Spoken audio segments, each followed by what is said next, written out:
Hey everyone, this is Danielle at Great Lakes Aquarium, and I am here with Jeannie, and I am the temporary husbandry assistant. Yay! And Jeannie is going to show us around the lab. So that's where we are right now. We get to do a lot of really neat things here at Great Lakes Aquarium. So Jeannie, why don't you take it away and show us what we got? Absolutely. So, direct your attention over here. One of the most important things in the lab is our PPE. So we have these wonderful jackets that we wear. We also have goggles, face masks, and gloves. So that's kind of our really basic stuff that we put on first when we come into the lab. Up here, right above all that stuff, we have all the tests that we do. So we have our nitrate tests, we have our ammonia tests. Some of them are home hobbyist tests like this. This is for saltwater nitrates, pH. And then these are all the coral specific tests that we do in our coral system. So anything you need to find for what you're doing will be up here. And then beyond that, over here to grab our samples, we have sets and they're all labeled. So whatever set you're doing for the given day will be here. You're going to put it in one of these lovely little trays up here, and then you'll go collect it from wherever you need to go. And then you set it up on here. We use these lovely little test vials to do our little sample sizes, and then you can do your test in there. So really basic. For the ammonia and the nitrate test, and the copper as well, we use this little guy. You turn them on. When your test is all done, you pop it right in there. You hit start, and then it'll give you a number, and that number can be interpreted for like how healthy the system is, or how high the ammonia level is, or how high the nitrate level is, whatever you're looking for.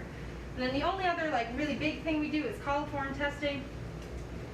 Coliforms go in these little things. So we fill up these trays with a sample.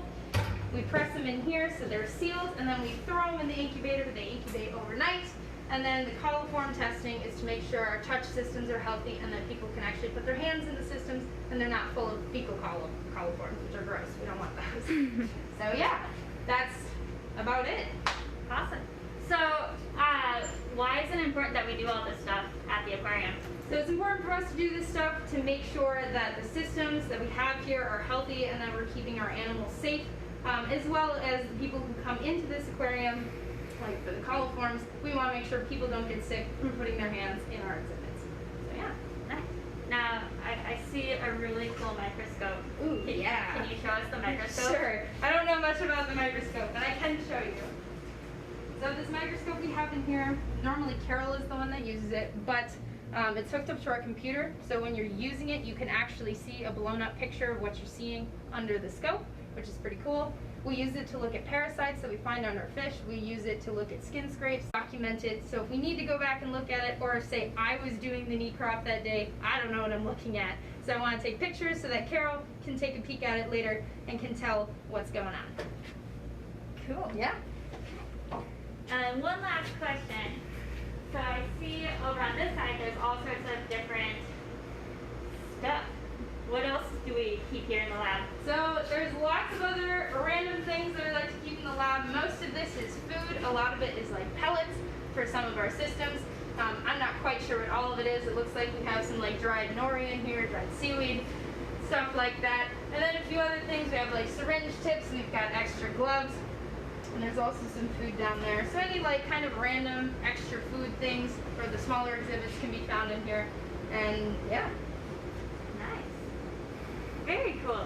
Now, as someone, a young person starting off in the aquarium world, what type of schooling have you done so far? We get these questions a lot here at the aquarium. What type of schooling have you done to get where you are? Yeah, so obviously I went to high school, got my diploma. That's kind of the first big step. And then I went to college. I got my 4-year degree in biology.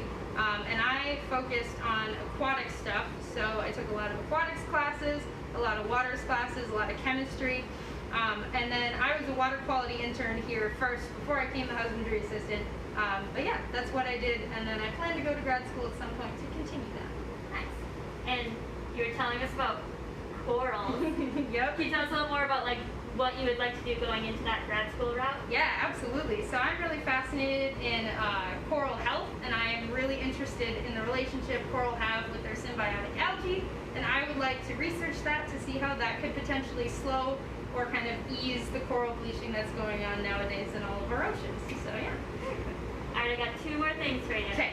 The first thing, what is one suggestion you would give to someone who would like to be in the aquarium field or marine biology world? A lot of people are going to tell you it's stupid. Don't believe them, for one. So if you really like it, keep doing it. And definitely, like, find something that you're really interested in and be passionate about that, and just study your little heart out, because that's kind of how you get to where you are. Nice. That's really motivating. I feel like I should go back to school. And then the second thing, I have a joke for you. Okay. We've been doing a lot of jokes this week. All right. I was hoping you would tell this joke. All right.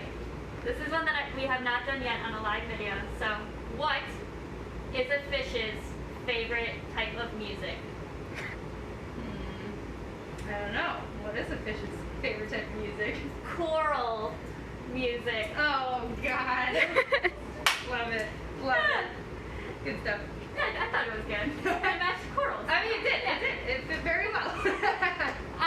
So, like Jeannie said, you know, this is a really amazing part of the marine science and aquarium world. It's really cool. Don't let anyone tell you differently. But you can also do science in other ways. So citizen science, we talked about it a little bit in different live videos. And I included a link in the description with this video to some citizen science projects you can do at home. So definitely check those out. Anyone can do science. Science is so important to be doing every single day. It's how we learn about our world. It's how we learn about ourselves. So definitely encourage you to try out some of these things.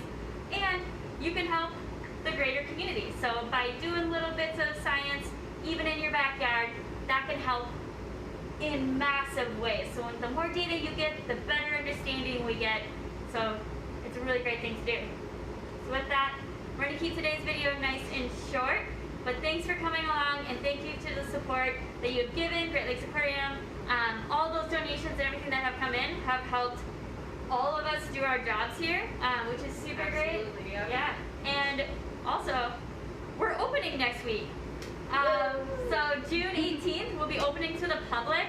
It'll be a little bit different, but you can come on in and see us. We're so excited to see everyone and have everyone come back and learn more science. Yeah. You know? Definitely. See the corals. Right. And everything like that.